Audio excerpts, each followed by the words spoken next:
berdasarkan terdiri daripada sesuatu barangan atau perkhidmatan. Setiap produk mempunyai ciri-ciri yang tertentu. Ciri-ciri tersebut merujuk kepada kualiti yang ada pada produk seperti reka bentuk, warna atau saiz produk. Reka bentuk produk yang dipersembahkan dengan baik memainkan peranan penting dalam pemasaran bagi menarik perhatian pengguna. Berikut merupakan peranan reka bentuk dalam pemasaran.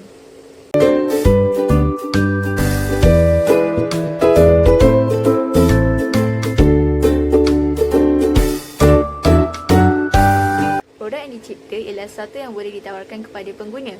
Reka bentuk produk yang terdapat di pasaran memainkan peranan yang penting bagi memenuhi keperluan dan kehendak pengguna melalui ciri-ciri produk iaitu fungsi produk, reka bentuk produk, kelemahan dan kekuatan produk, nilai produk dan trend.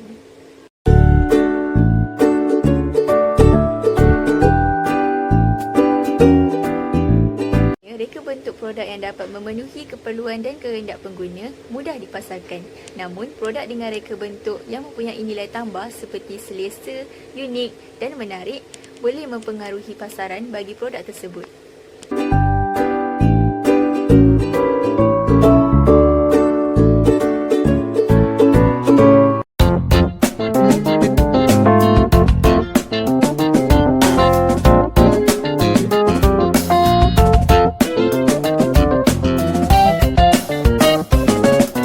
Direka seharusnya mempunyai fungsi yang tersendiri. Prinsip reka bentuk ialah perkara yang menjadi panduan kepada pengeluar untuk memenuhi keperluan dan kehendak pengguna. Pengguna harus mengetahui produk yang diperlukan sama ada mementingkan kekuatan reka bentuk produk berbanding fungsi atau mementingkan fungsi produk berbanding reka bentuk produk.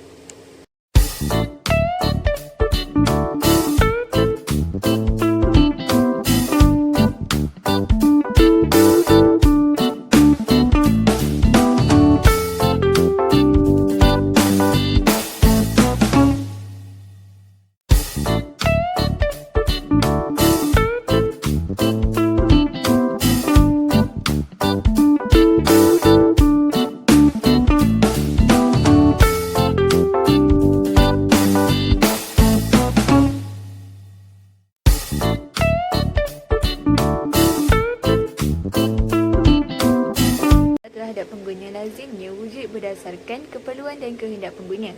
Nilai terhadap sesuatu produk dan perkhidmatan akan diperoleh apabila pengguna mendapat faedah daripada penggunaannya.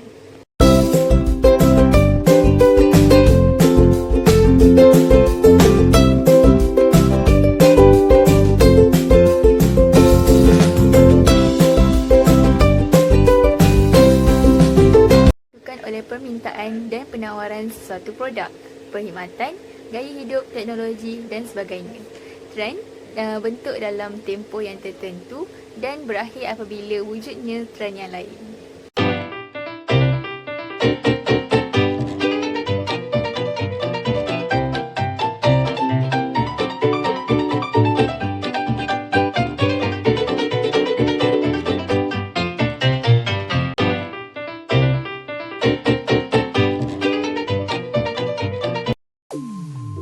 Peranan reka bentuk dalam pemasaran kedua ialah sebagai saluran komunikasi pengeluar kepada pengguna.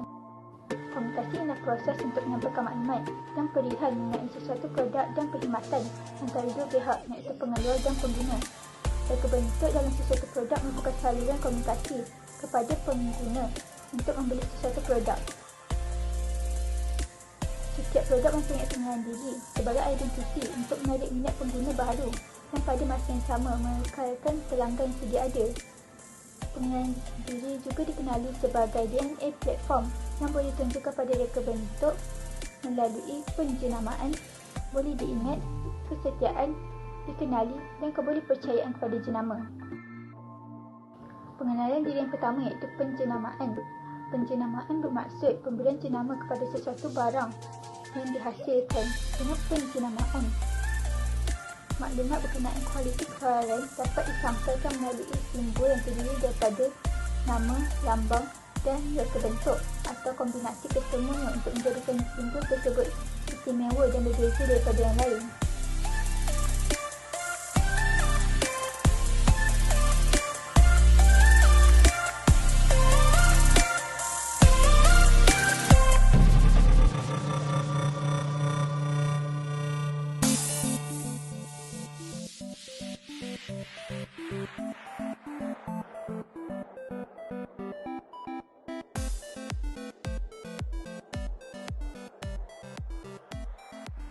Seterusnya, pengenalan diri yang kedua ialah kesetiaan.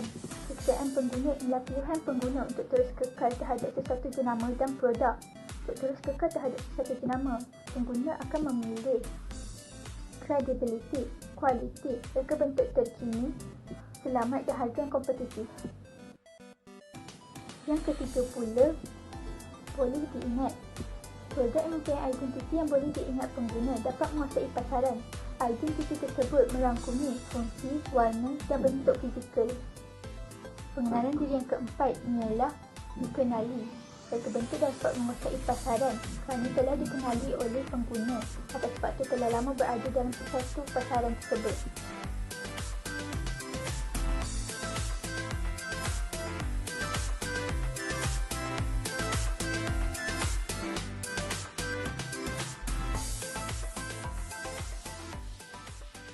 Salah satu cara untuk meningkatkan kualiti produk, perkhidmatan dan keuntungan adalah dengan melibatkan kegiatan rakan strategik.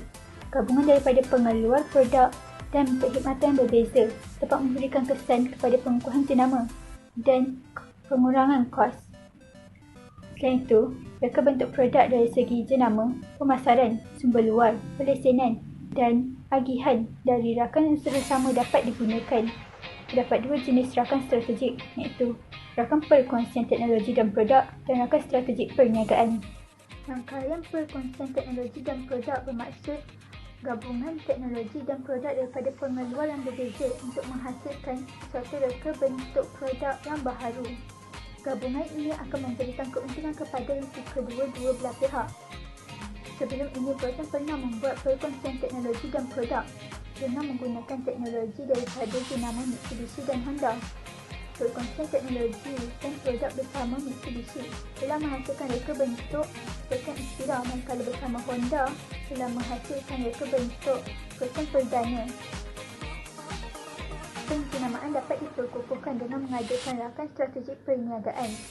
Hal ini dapat mewujudkan kerjasama dengan rakan strategik yang berdaya maju, berpengalaman dan menguntungkan kedua-dua belah pihak. Contohnya, motosikal dan enjin mesinnya Fudrian Berhad juga lebih dikenali sebagai Modernat. Berlaku sebuah jenama pengeluar motosikal tempatan yang menghasilkan berbagai model motosikal.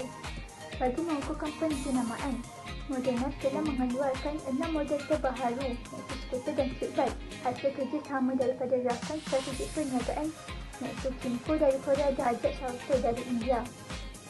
Modus operandi Modernat adalah dengan menggunakan produk yang sedia ada dari rakan strategik perniagaan, menamakan semula dan memasarkan di negara ini.